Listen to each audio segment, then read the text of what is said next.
제3의 교회 성도들이 꼭 훈련받아야 할 것이 있다면 기도의 훈련입니다. 영이신 하나님과 영적으로 교통하는 사람이 될 때만이 비로소 이기는 자가 되고 14만 4천에 들어갈 수 있기 때문에 그렇습니다. 네, 기도라는 것은 인간이 하나님을 조종하는 것이 아닙니다. 하나님은 인간의 말에 움직이시는 분이 아니시죠. 믿음의 기도에 반응하신 분입니다. 그렇기 때문에 기도는 하나님의 뜻을 바꾸는 수단이 아니에요. 거꾸로 하나님의 뜻이 기도를 통해서 이루어지는 과정이라는 것을 여러분이 확실히 이해를 하셔야 돼요. 그런데 이방인들이나 육신적인 크리스찬들은 뭐냐? 자기의 기도를 통해서 하나님을 조종하려고 합니다. 근데 간혹 하나님께서 우리를 긍휼히 여기서 응답하실 때가 있어요. 근데 대부분 응답되지 않습니다.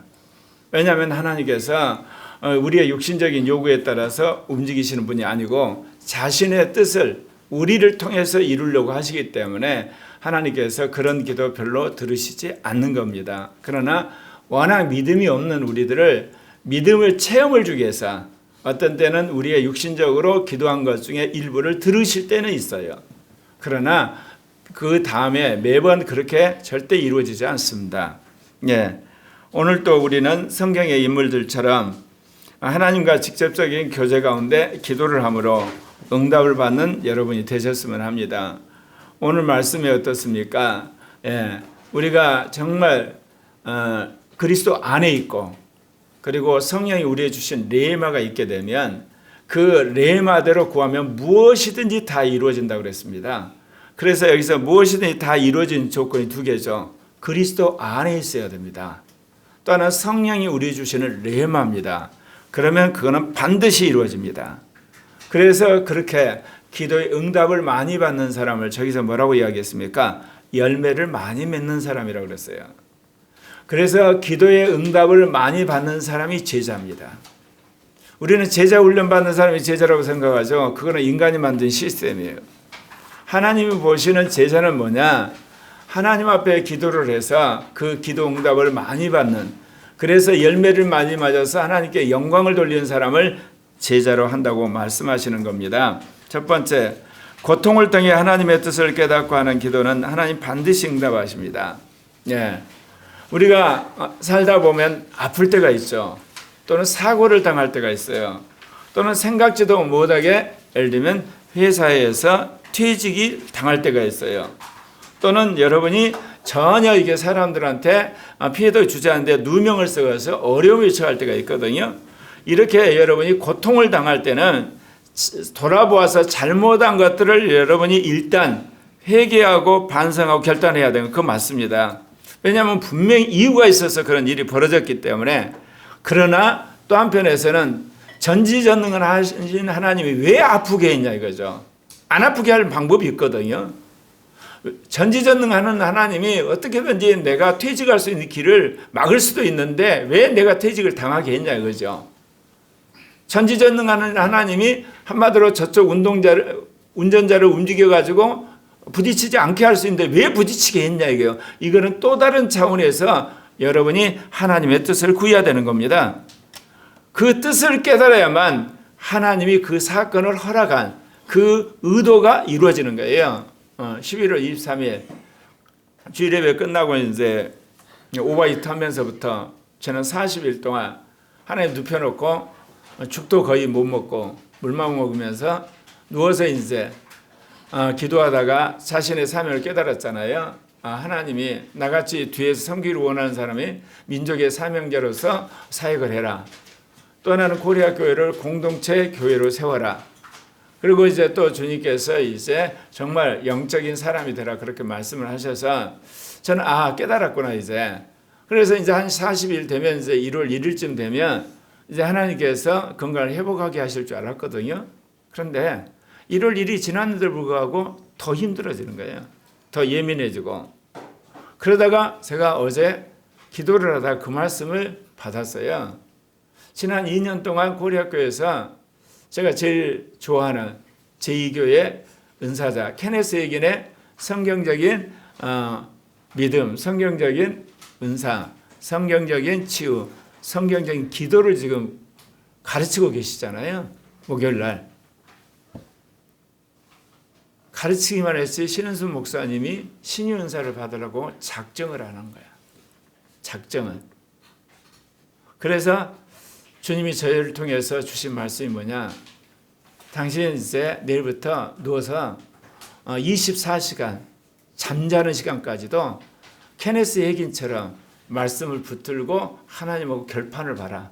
분명히 병이 나을 뿐만 아니라 신유 은사를 주실 거다.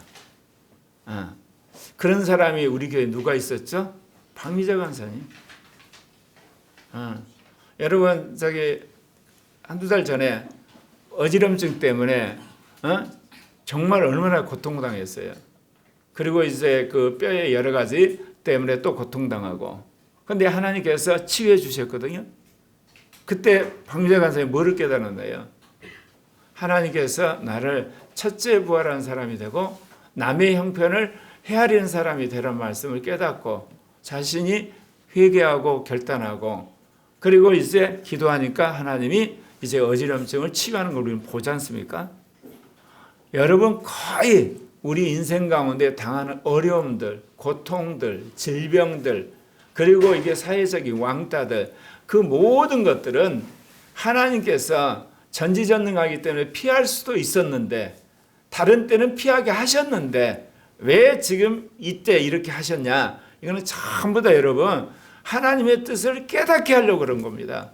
그러니까 그것을 깨달은 다음에 주님 앞에 기도해야 하셔야 돼요. 이제는 제가 이렇게 살기로 작정했으니까 이거 이제 걷어주세요. 그러면 그 뜻을 깨닫고 순종하니까 하나님이 그대로 역사를 하시죠. 한나의 삶에 늘 지워지지 않는 상처가 하나 있었습니다. 그것은 아들을 낳지 못했다는 겁니다. 오늘날 말하면 병원에 가서 원인은 알 수 없지만 불임 판정을 받아서 아이를 낳지 못하는 여인과 똑같습니다.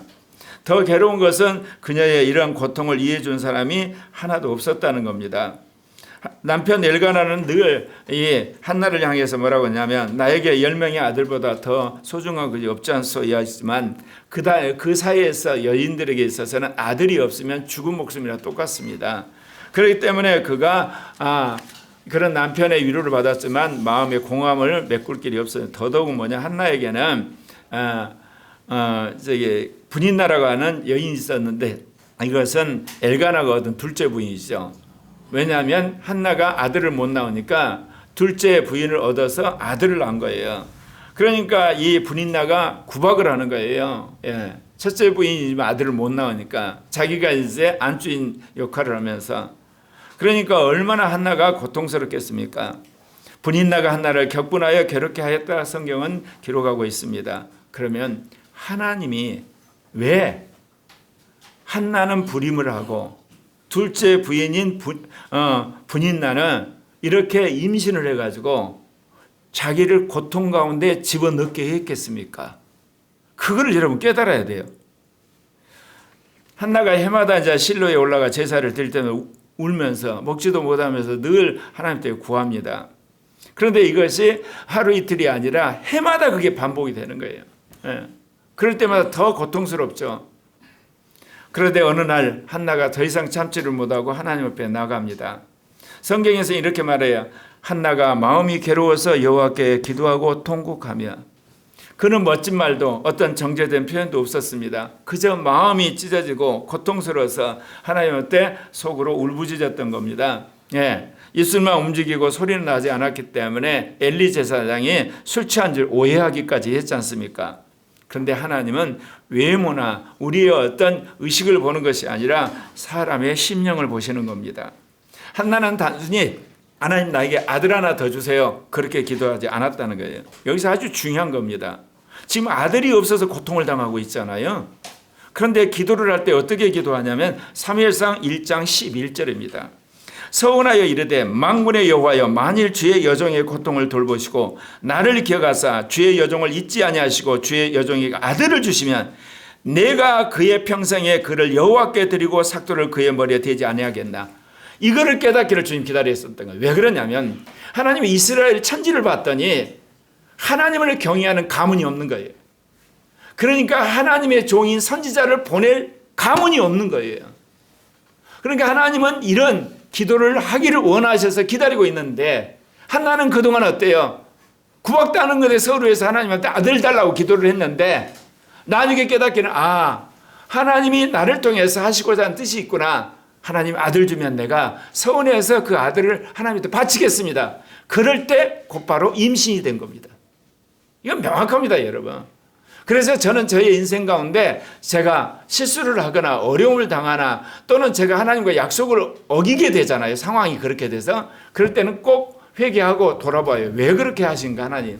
예. 그러면 하나님 말씀을 하시거든요. 예. 제가 그랬잖아요.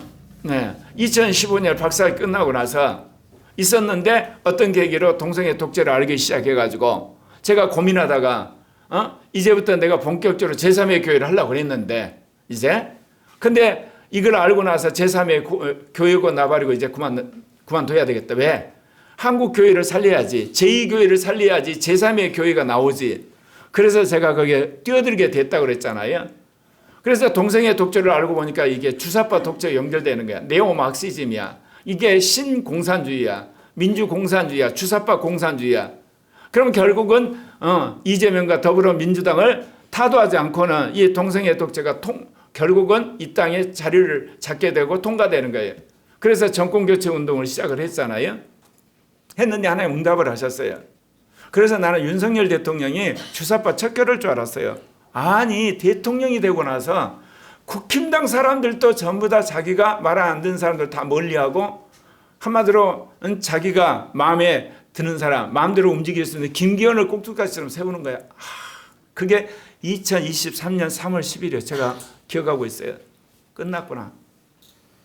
나는 모든 사람을 아울러서 중도까지 아울러가지고 저 주사파 세력이 한국에 40년 동안 암약하는데 그거를 전면전을 할 줄 알았어요. 그런데 자기 편도 다 갈라버려가지고 그야말로 자기 마음에 들고 자기 말 잘 듣는 사람 당대표 세가지고 이거 끝났구나. 그래서 내가 그때부터 1년 반을 가슴앓이 했어. 어떻게 해서 한국의 주사파를 작살을 내냐. 그런데 마지막 대통령이 비상계엄을 딱 할 때 하나님이 1230을 깨우시는구나. 윤석열 대통령을 통해서. 당신이 할 수 있는 최고의 업적이자 마지막 시대적 사명. 그런데 탄핵으로 감옥에 딱 간 순간 이건 또 뭐야. 그래서 기도를 했더니 주님이 윤석열 대통령을 통해서 주사파를 척결하는 게 아니라 주사파가 어떻다는 걸 국민 절반을 깨운 다음에 이제 이재명과 더불어민주당이 망했을 때 정권을 인수할 새로운 젊은 세력을 키우기 위해서 있다는 거예요. 그렇다면 내가 할 일이 없네? 그래서 역설적으로 제가 9년 동안 했던 모든 반동성애, 반주사파 운동 그만둔 거예요. 그러면서 이제는 나는 제3교회를 위해서 열심히 일해야 되겠다. 딱 1년 만에 하나님 응답하신 거예요. 뭐예요? 어제 뉴스 들으셨죠? 예. 마두로가 생포돼서 미국으로 압송됐어요. 부정선거의 원흉이 마약 밀수의 본거지고 반미 운동의 근거지. 그 다음에 지금 어디가 불타고 있나요? 반미의 선봉이 이란. 이제 그 다음에 어디로 오겠습니까? 한국으로 옵니다. 그 다음 러시아로 가고 중국 가서 북한으로 가고 이 수순으로 가요. 이게 이제 앞으로 5년 걸릴지 10년 걸릴지 모르지만 이게 분명히 오게 돼 있습니다. 그래 무슨 이야기를 하냐? 제 기도를 들으셨다는 거예요. 주님 이제는 내 할 일 다 끝냈으니까 나는 제3의 교회 하겠습니다. 이재명과 더불어민주당이 망하고 새로운 정권이 들어섰을 때 그 사람들은 자유민주주의 공화국 일을 할 테고 나는 제3의 교회 하겠습니다. 그렇게 1년 결단했는데 하나님 응답하셨다는 거예요. 하나님의 뜻을 깨달아야 그 기도를 응답하시는 거예요. 줄기장창 앉아서 기도한다고 응답하지 안 돼요. 그러니까 여러분이 기도하기 전에 하나님 뜻이 무엇인가를 여러분 아셔야만 되는 겁니다. 예, 한나는 한을 풀기 위한 기도가 아니었어요. 하나님의 뜻을 깨닫고 그것과 연결된 기도를 했다는 것입니다. 예, 사랑하는 형제 자매 여러분, 한나의 눈물은 그냥 눈물을 흘린 것이 아니라 그 눈물이 하나님의 뜻을 깨닫는 과정이었고 그 눈물이 기도가 됐을 때 하나님 응답했습니다. 두 번째, 위기의 순간에 살려다는 절박한 기도는 생명을 연장시켜 주십니다. 히스기야 왕에게 어느 날 갑작스러운 소식이 들려옵니다. 왕이시여 이제 더 이상 살 수 없습니다. 예, 죽을 병에 걸리셨습니다. 의사가 아니라 선지자 이사야가 그 하나님 받은 말씀을 선포를 했습니다. 그리고 이렇게 이야기했습니다. 너는 집을 정리하라. 너가 죽고 살지 못하리라. 히스기야는 아직 할 일이 많았습니다. 나라를 지켜야 했고 백성들을 섬겨야 했습니다. 그런데 하나님께서 이렇게 나름대로 정직하게 살고 애써서 정말 헌신할 왕에게 갑자기 죽는다는 이야기를 하면서 너는 이제 집을 정리하고 죽을 준비해라, 그렇게 말씀하셨잖아요. 그 순간 히스기야는 사람을 붙잡지 않았습니다. 그리고 의원을 부르지 않았습니다. 신하들을 부르지 않았습니다. 그는 조용히 벽을 향해서 얼굴을 돌리고 하나님께 기도했습니다. 뭐라고 기도했냐? 이사야 38장 3절에 보면 여호와여 구하오니 내가 주 앞에서 진실과 전심으로 행하며 주의 목전에서 선하게 행한 것을 기억하옵소서 하고 히스기야가 심히 통곡을 했어요. 그래서 성경은 말합니다. 히스기야가 심히 통곡하고 울부짖었다. 왕의 체면이나 그리고 왕으로서 위엄이나 그 어떤 것 다 내려놓고 하나님 앞에 눈물을 흘린 기도를 했던 겁니다. 놀라운 일이 일어납니다. 이사야가 왕한테 그 메시지를 전하고 돌아가는데 궁궐을 떠나기 전에 하나님의 음성이 다시 들리는 거예요. 돌아가서 히스기야 말아, 내가 내 기도를 들었고 내 눈물을 보았느라. 그래서 히스기야는 15년의 수명이 연장됩니다. 사랑하는 형제 자매 여러분, 히스기야 눈물이 하나님의 결정을 바꾼 것처럼 보이죠? 그렇지 않아요. 실은 하나님의 긍휼하심이 히스기야 기도를 통해서 다시금 히스기야에게 부어진 겁니다. 여러분, 우리가 기도할 때 이미 하나님의 영은 우리 마음에 기도할 마음을 주시는 거예요. 그러니까 우리가 기도를 하는 거고 그 기도를 통해서 하나님의 긍휼이 우리에게 드러나게 되는 겁니다. 하나님은 오늘 또 눈물을 드리는 기도를 외면하지 않습니다.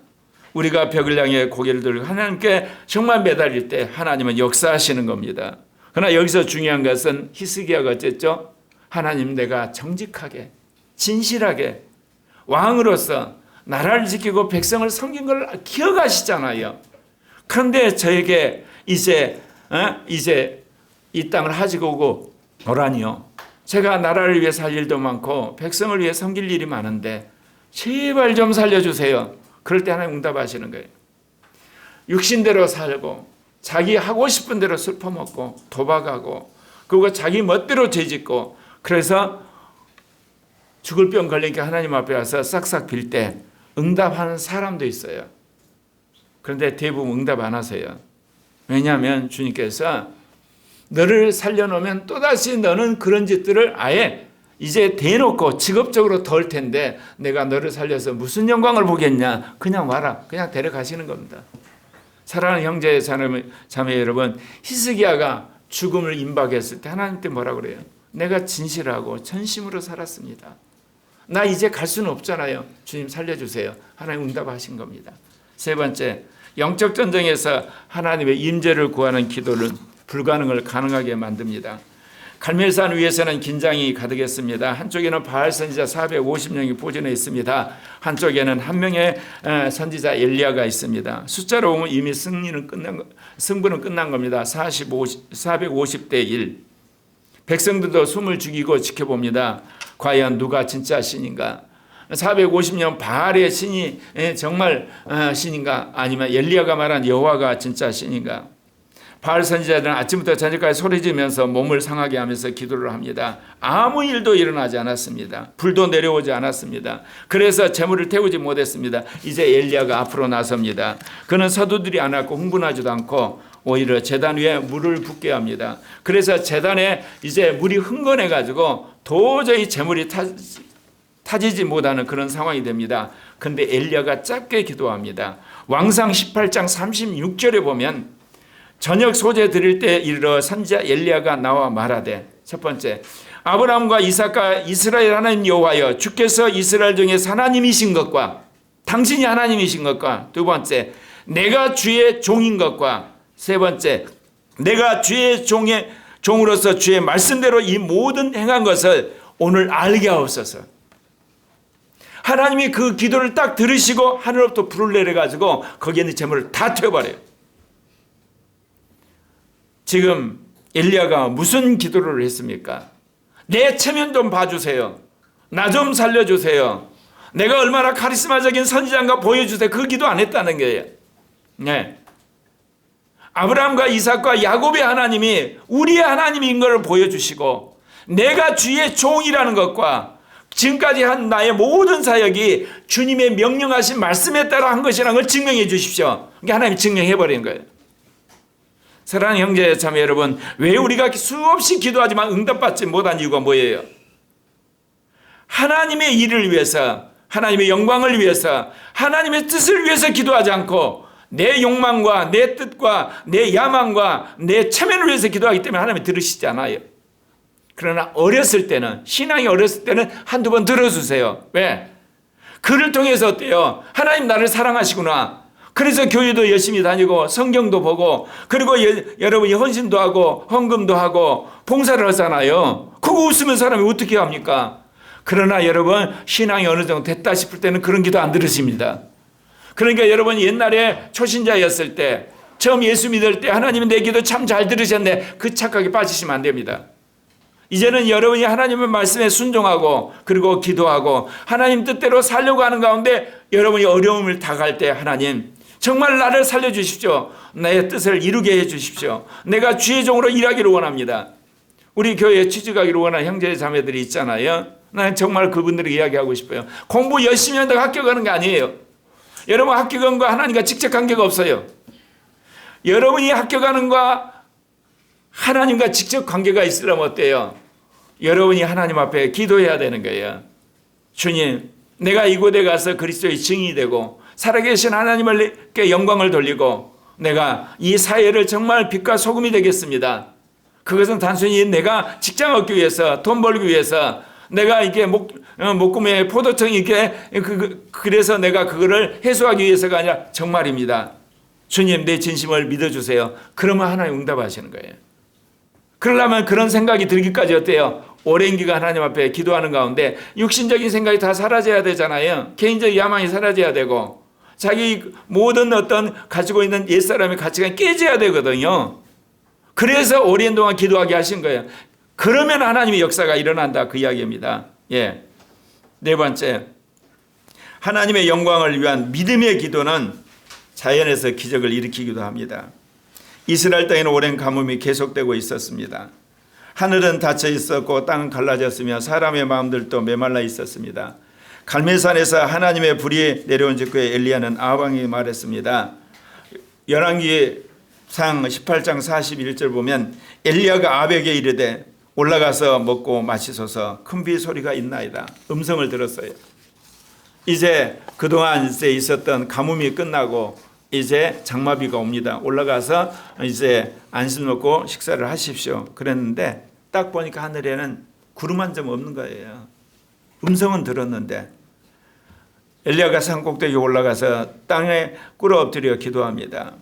그는 하늘 향해 소리 들고 큰 소리로 외치질 않아요.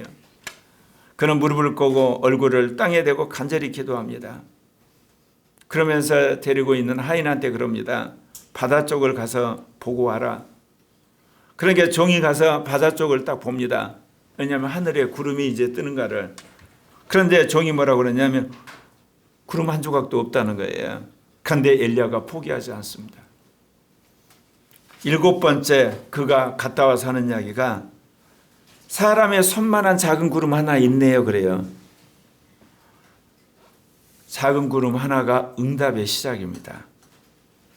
그래서 엘리야가 전심으로 기도했더니 갑자기 검은 구름으로 바뀌면서 완전히 소낙비가 쏟아지는 거예요. 엘리야 기도는 한 번의 기도가 아니었어요.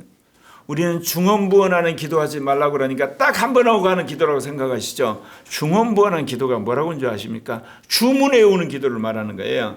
믿음 없이 세상 사람들이 주문해 오잖아요. 그것처럼 계속해서 주문을 외우는 거예요. 그런 기도는 100년을 해도 응답이 없어요, 여러분. 오늘 엘리야가 기도 딱 한 번 나서 비 왔나요? 7번 했어요. 하나님이 여러분 마음속에 레마로 준 거 여러분 기도하셔야 돼요. 제가 성령세를 받을 때 아마 이거 한 수십 번 내가 간증한 것 같은데 내 일생에 하나님께서 나에게 신은승 간사가 배필이라고 말했단 말입니다. 우리가 한 50번 만났다 헤어졌나? 2주에 한 번씩 했으니까 내가 내려가가지고 만나고 헤어지고. 그런데 하나님이 3년 만에 응답을 하고 그리고 2년 후에 결혼했어요. 심지어 내가 예언도 부정적인 예언, 긍정적인 예언, 중립적인 예언 다 받았다 그랬잖아요. 그런데 결국 나에게 주신 그 믿음이 응답을 받게 한 거예요. 여러분, 은사보다도 예언보다도요, 믿음이 앞서는 거예요. 내가 그걸 경험한 거예요. 여러분, 기도는 한 번에 끝나는 기도가 있어요. 그런데 어떤 기도는 지속적으로 해야 되는 거예요. 그럴 때 하나님은 응답을 하신다는 걸 믿으시기를 바랍니다. 기도하다 보면 아무 변화도 없을 때가 있어요. 그런데도 계속 할 수 있는 이유는 뭐죠? 마음에 기도하라고 하는 레임하고 와 있는 거예요. 근데 환경은 전혀 기미가 없어요. 내가 어제 마두로 사건을 보면서 너무너무 감사한 거예요. 베네수엘라, 이제 이란, 그 다음에 한국, 그 다음에 러시아, 중국, 북한, 이제 그 수준으로 반미 국가들 하나씩 이제 다 이제 거들나는구나. 그 신호탄을 봤다는 거예요. 이미 내가 본 것은 환율 폭등할 때부터 이미 봤어요. 봤지만 구체적인 역사적 사건으로. 하나님이 기도를 하면 하나님이 역사를 하세요. 다섯 번째, 계명을 지킴으로 죽게 된 자의 기도는 하나님이 강권적으로 보호해 주십니다. 다니엘은 어떤 잘못을 하여 하루아침에 위기에 빠진 사람이 아닙니다. 그는 오랜 시간 동안 하나님 앞에서 같은 자리 그리고 같은 자세로 같은 시간대 기도를 해왔던 사람입니다. 하루에 3번 예루살렘을 향하여서 무릎을 꿇고 그는 기도한 것이 그의 삶의 체질이 되어 있었던 겁니다. 그는 습관이 아니라 그게 당연히 그로서 하나님을 섬기는 거라고 생각해서 그렇게 기도를 했던 겁니다. 그는 특별한 이벤트로 기도한 것이 아니라 숨쉬듯이 자연스럽게 생활의 스케줄이 되었던 겁니다. 총리까지 시킨 분이 누구세요? 붙잡혀온 노예입니다. 노예가 총리 된 것은 하나님의 전적인 은혜예요. 그 하나님이 너무너무 감사해서 그가 매일 3번 하나님을 섬기는 겁니다. 어느 날 다니엘의 기도가 문제를 일으키고 맙니다. 하나님께 기도하면 사자굴에 전쟁했던 법이 만들어진 거죠. 정적들이 다니엘을 함정에 파놓으려고 그 법을 왕한테 허락을 받아서 선포를 하게 한 거예요. 다니엘이 이 사실을 모르겠습니까? 다 알죠. 그러나 그는 계산하지 않았습니다. 이번만은 쉬고 이 법이 폐기될까지 기다리자, 또는 겉으로 무릎 꿇고 기도하지 말고 마음으로 기도하자. 우리 얼마든지 그렇게 머리 굴릴 수가 있습니다. 그런데 다니엘은 그럴 수가 없는 거예요. 왜? 노예로 끌려와서 어떻게 보면 평생 어떻게 보면 노예살이 하다가 죽어야 할 이 젊은 청년을 하나님이 특별히 채용해서 총리 자리까지 오게 했는데, 내가 이 자리에서 주님을 섬기다가 죽는 한이 있더라도 나는 지금까지 했던 것처럼 그대로 기도해야 되겠다.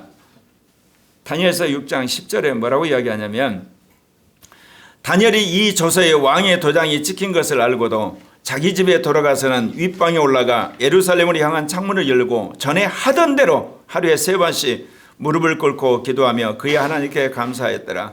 정적들이 지켜보다 그대로 왕한테 고발하죠.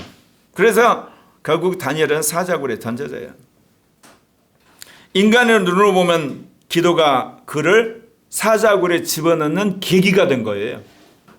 평소에 우리 기도가 하나님 우리에게 물질을 주고 건강을 주고 그 다음에 승진하게 되고 인기를 끌게 하는 수단이 되는 것 같고 통로가 되는데, 거꾸로 이번에는 다니엘의 기도가 거꾸로 사자굴에 들어가는 빌미가 됐다니까요.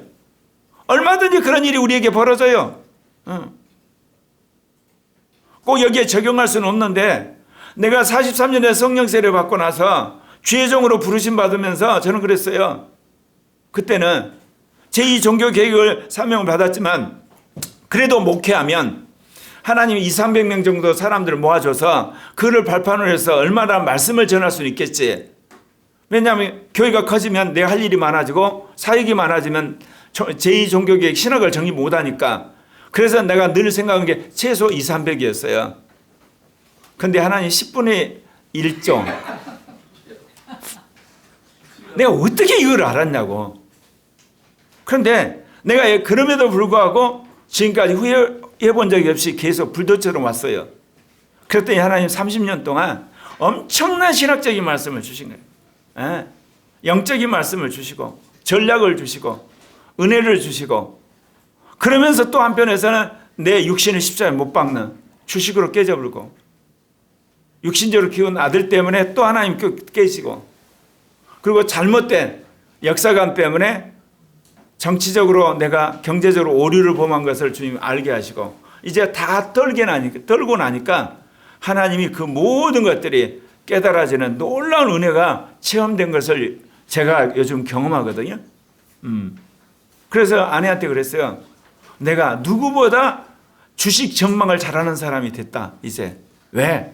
나는 평생을 미래만을 위해 사는 사람이니까 세계적으로 앞서가는 사업, 한국에서 앞서가는 사업을 내가 알아서 형제자매들 조언하면 이거 주식 대박 난다.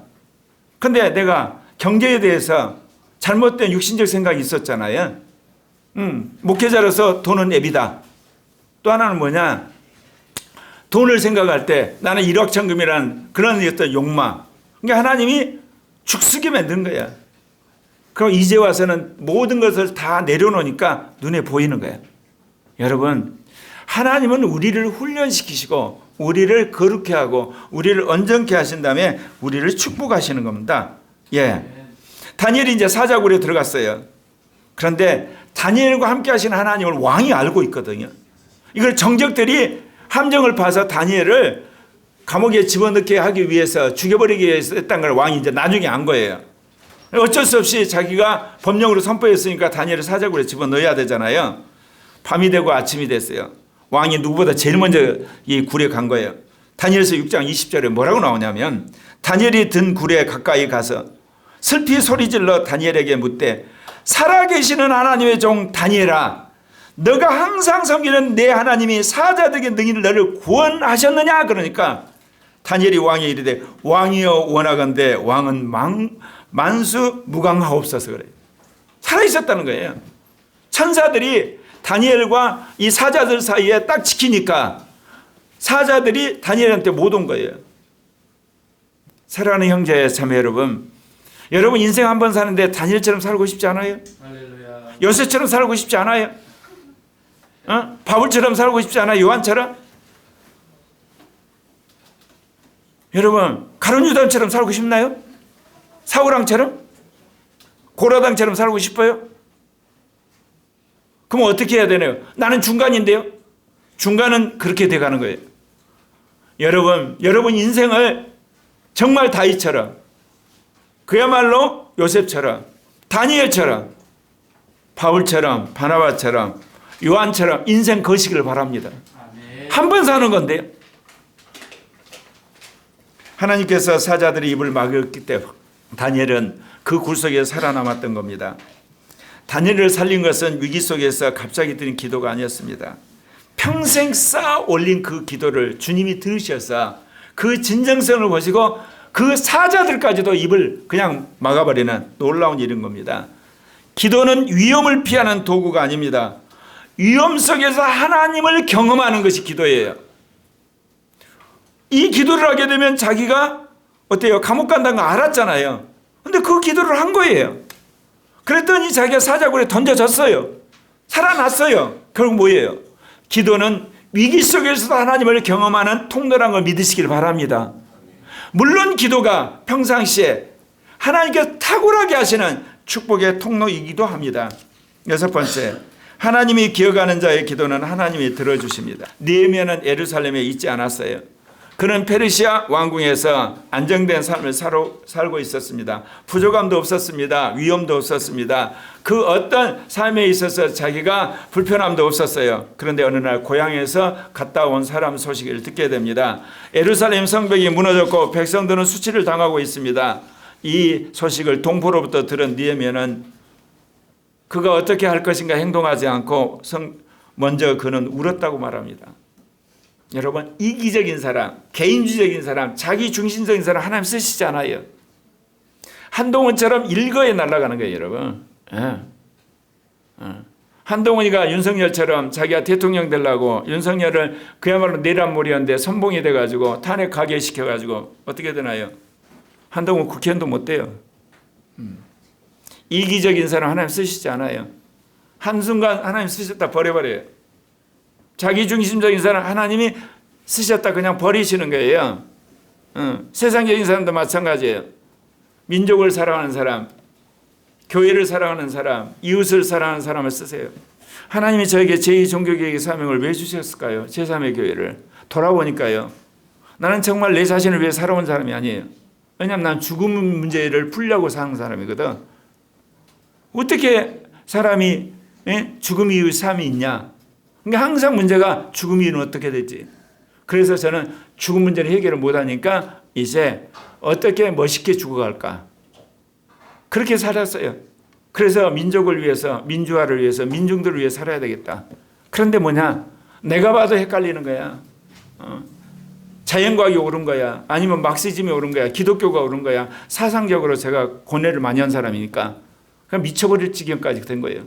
그거를 보시고 하나님 성령을 부으셔서 나를 제3의 교회 개혁자로 신학자로 부르신 거예요. 사랑하는 형제 자매 여러분, 하나님은 어떤 사람을 위대하게 쓰시느냐? 하나님을 위해서, 이웃을 위해서, 민족을 위해서, 교회를 위해서. OECD 38개국이 있는데 38개국 중에 내가 이야기했죠. 이 한마디로 신막스주의, 신공산주의, 민주공산주의를 위해 싸우는 나라는 미국 한국뿐이라고. 왜? 미국 교회가 한국 교회 안에 성령이 살아있고 말씀이 살아있으니까.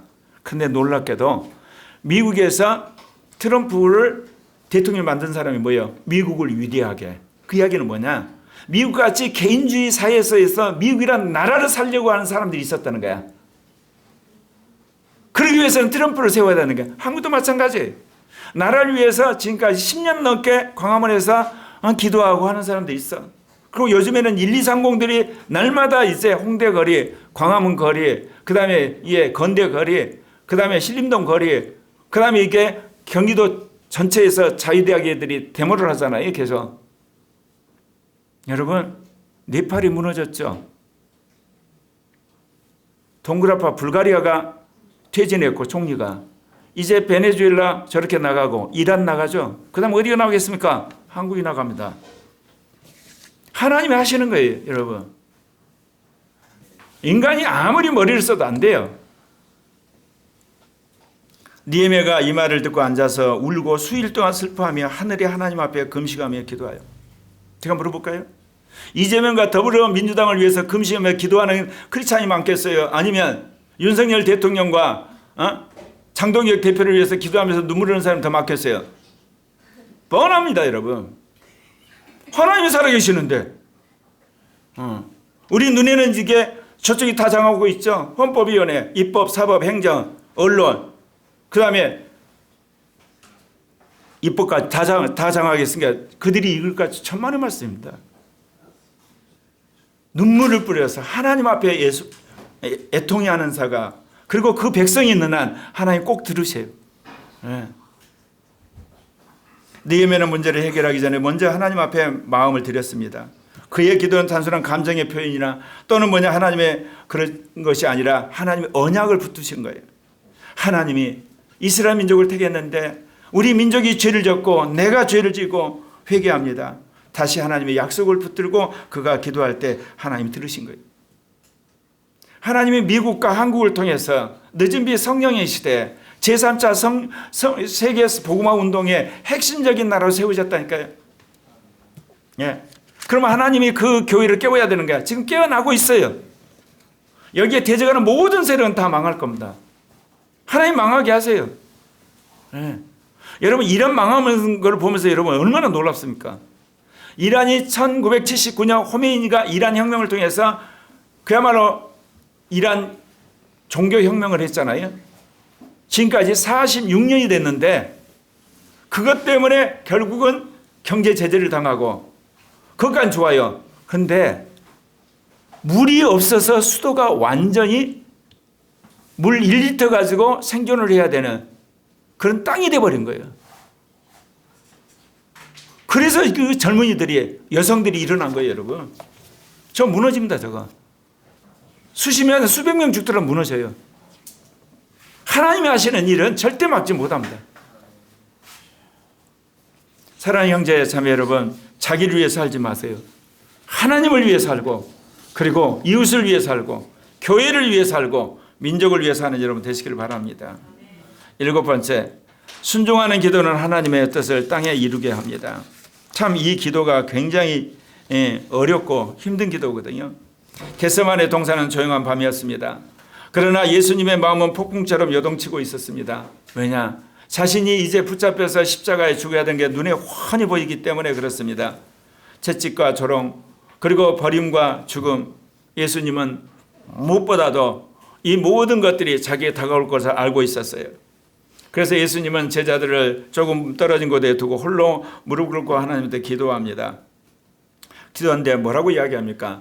누가복음 22장 42절 이르시되 아버지여 만일 아버지의 뜻이거든 이 잔을 내게서 옮기시옵소서. 그러나 내 원대로 마시옵고 아버지 원대로 되기를 원하나이다. 나는 십자가에 죽기 싫습니다. 그러나 아버지 뜻대로 하옵소서. 이게 죽는 게 정말 아버지 뜻이라면 가겠습니다. 그러나 나 이 길 가기 싫습니다. 여러분이 가끔 주님이 여러분을 요구할 때가 있어요. 요구할 때 힘든 일이 있을 수 있어요. 그때 여러분이 이렇게 기도, 주님 나 이게 직장 그만두라는데 도저히 전 직장 그만두면 안 됩니다. 그냥 제가 직장 다니면서 주의 이러면 안 될까요? 예를 들면 그렇게 기도할 수 있는 거예요. 근데 안에서 주님이 그래도 그만둬라. 네 먹을 거 내가 책임진다. 그 믿음 있으면 하시면 돼요. 그러면 먹을 거 책임지세요. 제가 아까 신은수 목사님 신유 은사자로 하나님 세울 거라고 작정을 하셨잖아요. 하나님이. 그러면서 주님이 오늘 아침에 뭐라고 하냐. 너 기도 못하지. 너 오늘부터 신은수 목사가 신유 은사자가 되도록 작정 기도를 해라.